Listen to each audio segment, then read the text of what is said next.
yourself down, girl, and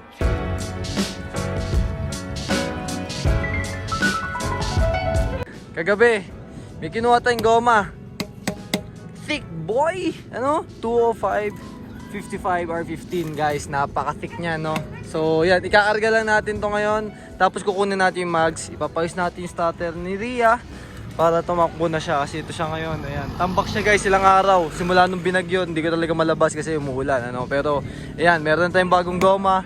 Mas nakaka-inspire na formahan ulit kasi magagamit na natin yung mags at mamaya papakita ko sa inyo yun, okay? Ngayon kukunin ko lang yung mags. Natago siya doon. Sobrang tagal na talaga na ito.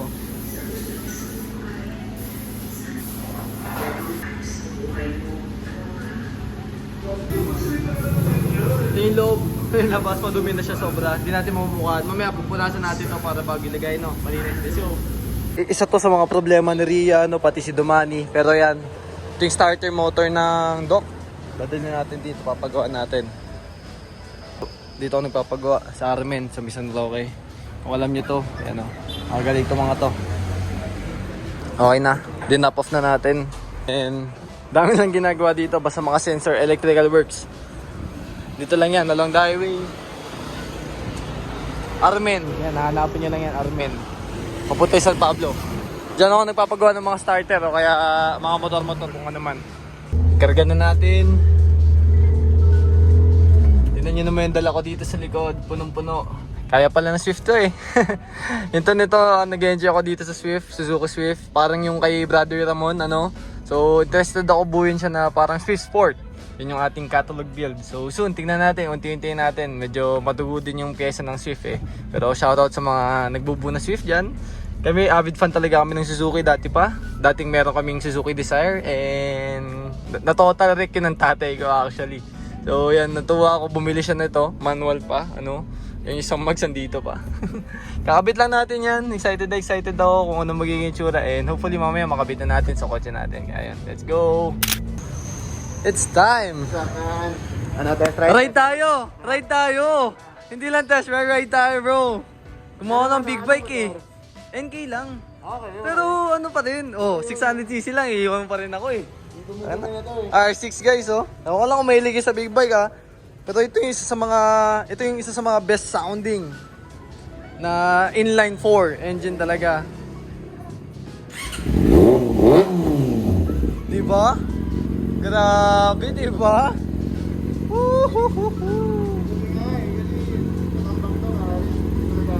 Grabe, ako nga, halata. Palit ako ng Skytor dito.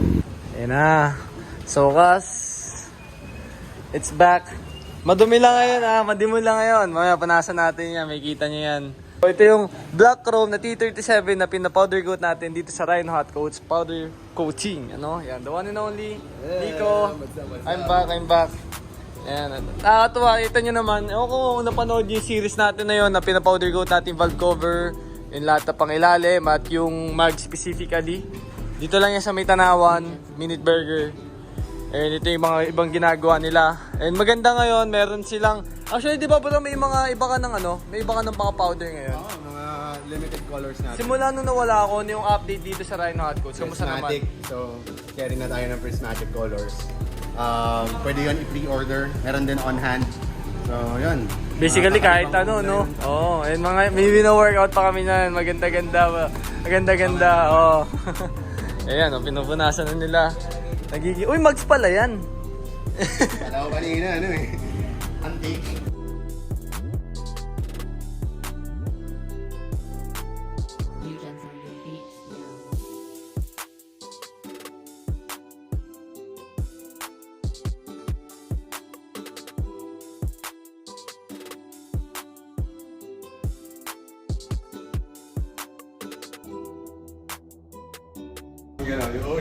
Oh shit! Ano yung tsura kaya nito sa EG? Di ko ma-imagine. Kakabit ko agad yung mamaya, asin. Grabe. Woo! 1,500 RPM. Parang kasi super mga nyo, pakbongbong. Pakbumbong. Pakbongbong. Bike!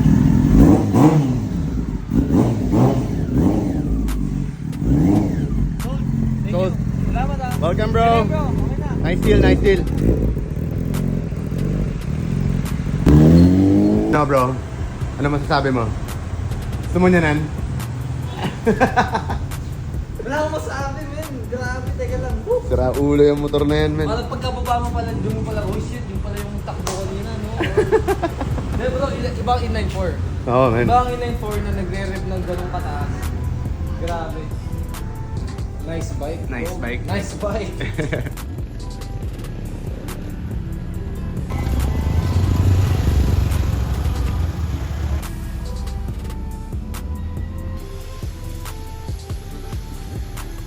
Pinalitan na natin siya ng distri. Actually, yung distri ni SR yun nandito kasi yung distri ni Ria, nilagay ko muna sa SR kasi nga namamalya si SR ngayon. Titignan ko kung distri yung problema. So, pinagpalit ko muna. So, nawala siya sa timing. Badly, pero okay lang. Ibabalik lang natin kay Kuya Lex. So, ayan. Ngayon, papastart lang natin siya. Pupuntan tayo kay Nico para makabit yung bagong gulong. Problema pa yung starter natin. Nasarahan tayo. Hanggang alas 4 lang pala sila. 4:30 na ako nakapunta kanina kaya sayang. So, bukas na natin kukunin. Ngayon, tutulak muna natin. Tulak. Okay. Success.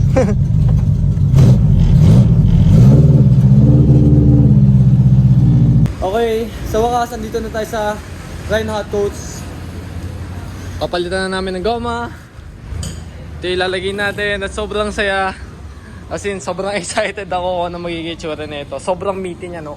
Kita niyo ba yan? To 555. Let's go, galing 16s, mag P15s ulit tayo. Mas may power sa 15s, ano?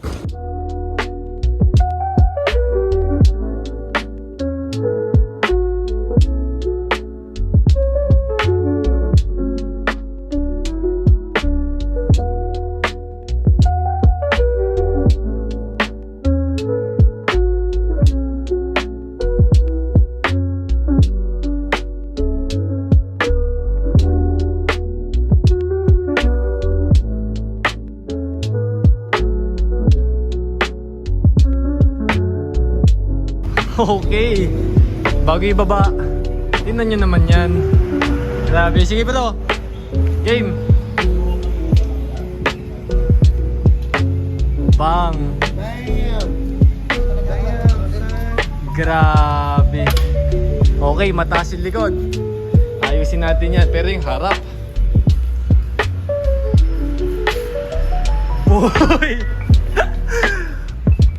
Oh my god, magrarab to. Panigurado. Okay, mag-adjust tayo. Pwede naman, sige.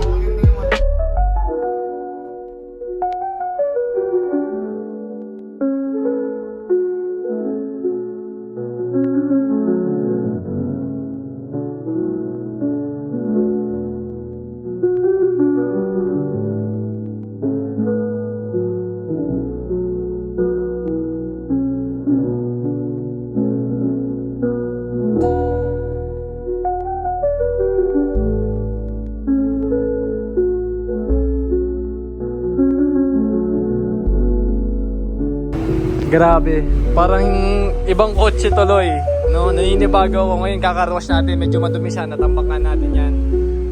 But damn, yung luma, ano? Ibabalik natin ito sa Dumani. Tapos ito naman, balik tayo sa 15s. Wow.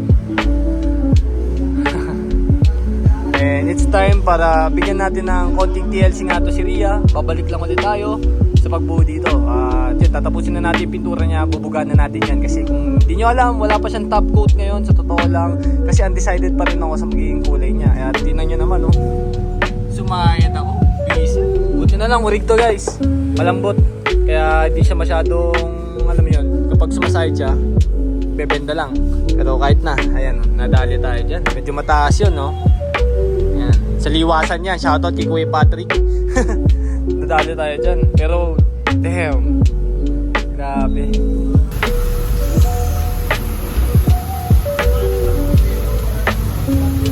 Grabe naman sa akin nakita yung may-ari pa ng shop na nagkakaruwas, di ba?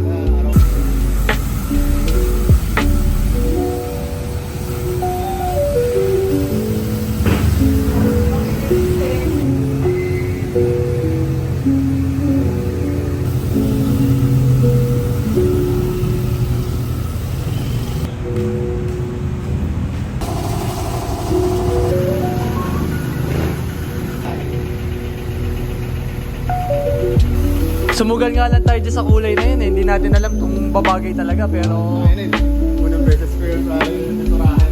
Titura ng ganito. Di ba may mga pinapakita ka sa aking kulay nun? Sabi ko... Samples yun, bro. Oo, ito bro, testingin natin to. Ayun lang talaga. Galing, no?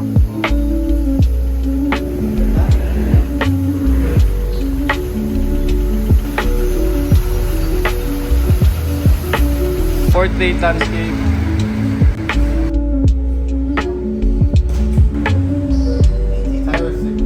Alright, ito si Ria ngayon. Ayun o. Ngayon ko lang nakita to sa umaga. Look at that. Look at that. Black and black. Okay. So yun, papalitan natin siya ngayon ng starter.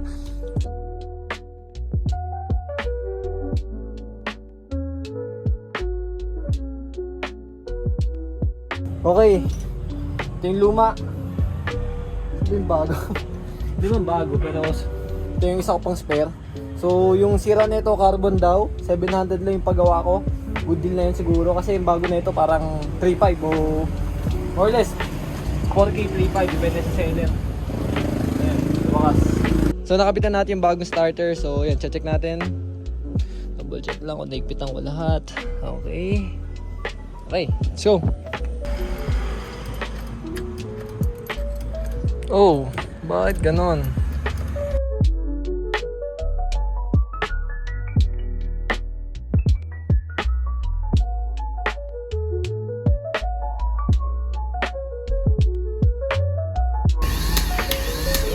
Yun oh, nakasipa na.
Right control.